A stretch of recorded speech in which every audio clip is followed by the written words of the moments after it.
Hey guys, how you doing? It's Jesus. So decided to make a video on how to test a compressor for when it's grounded and when it's not grounded. So let's get right into it. So I'm gonna go ahead and show you some of the tools that I use to go ahead and find that out. So I got them laid out on the table here. I like to use a needle nose. The reason I like to use the needle nose is because of the teeth that it has on the inside. And if I need to score, I just grab it and lightly give it a twist, and that gives me a good score to make good contact. Next is going to be your meter. I have the SC260. And the way I'm going to set this today is going to be to microfarads, continuity, ohms. I need mine, change it, and I'm going to select to ohms and continuity so that it reads OL. That's going to be helping us out today. All right, so simulation, I have a compressor here and a compressor here. One is not grounded and one is grounded. All right, so some of the things that we're going to look at is which one is grounded and which one is not. Sorry. All right, so we're all familiar with this plug here. We're going to start by getting to the compressor itself, and we're going to remove this plug that you're all familiar with. You give it a twist, it should come right off. One of the things you want to look at when you take these off, even if you're not checking for see if a compressor is grounded, turn it around and look at these plugs on the inside. Sometimes it'll give a telltale if you see some kind of burnt or kind of the rubber kind of melted away. That's kind of a telltale that that compressor is pulling high current. All right, even if the compressor is even if the compressor is working, it's just a telltale, just for future reference, right? So we're gonna put this off to the side for now. Okay. So once we remove that, we have these three prongs, terminals. I'm sorry, exposed. This is what you want to get to, so that you can so that you're able to check your compressor for ground. So with no further delay, of course, I went ahead and set my meter to continuity. It's reading OL. Mine has a magnet on it. I recommend if you don't have a meter with a magnet, get one with a magnet so that you can simply attach it to there. All right. So next steps. If I touch these two together, I'm going to get a beep. And you see how my OL goes away? And now I have a reading of 0.0, 0.2. Okay, when a compressor is grounded, it will represent that once you touch these two leads. So we're gonna start taking either or, doesn't matter, your black or the red. Just by rule of thumb, use your red to go to any first terminal here. Make sure you're making good contact. And we mentioned about the needle nose, having the teeth on the inside. You go to your copper. Now you don't squeeze on here because you will bend it. Lightly touch it enough so if you give it a twist, you got a good shiny spot to make ground. All right, so we're touching one lead. We take our second lead and we make contact to where we scored.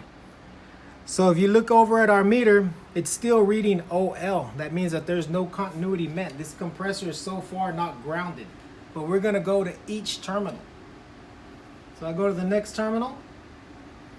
I am still reading OL. Third terminal, I am still reading OL.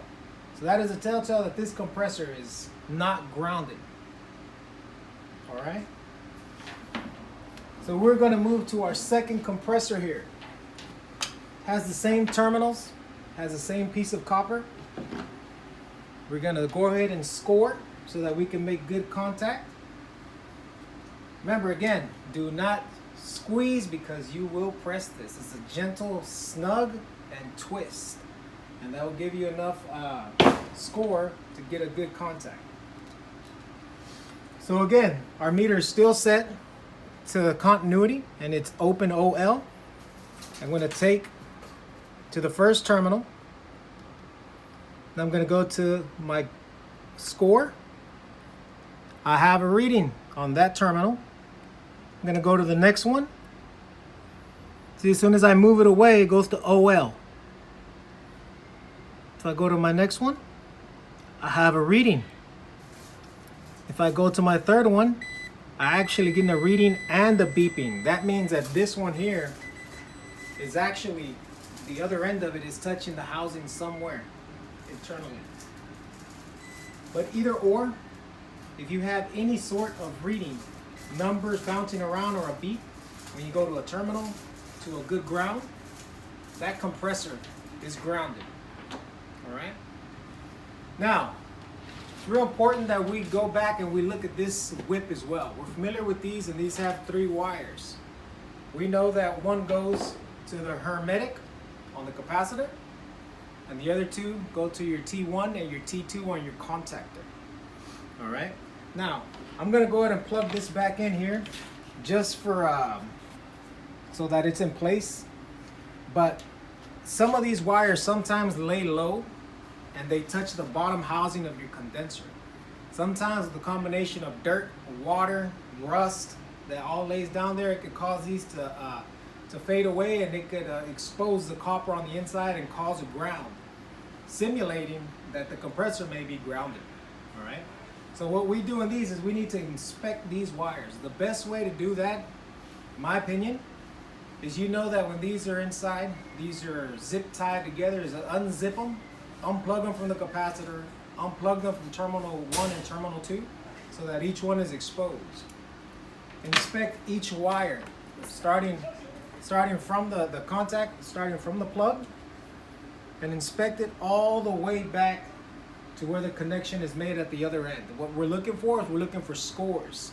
We're looking for copper scores where any of it is exposed. And we're going to do this on each one of the wires.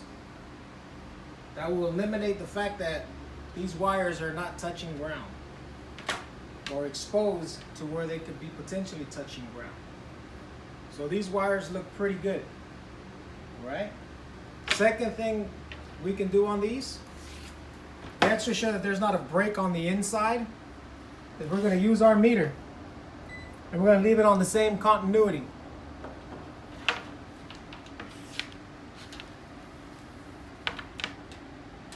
So this is my start wire on the inside.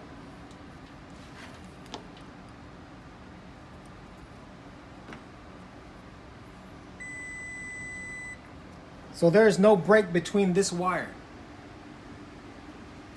Next one is my R, which is my run.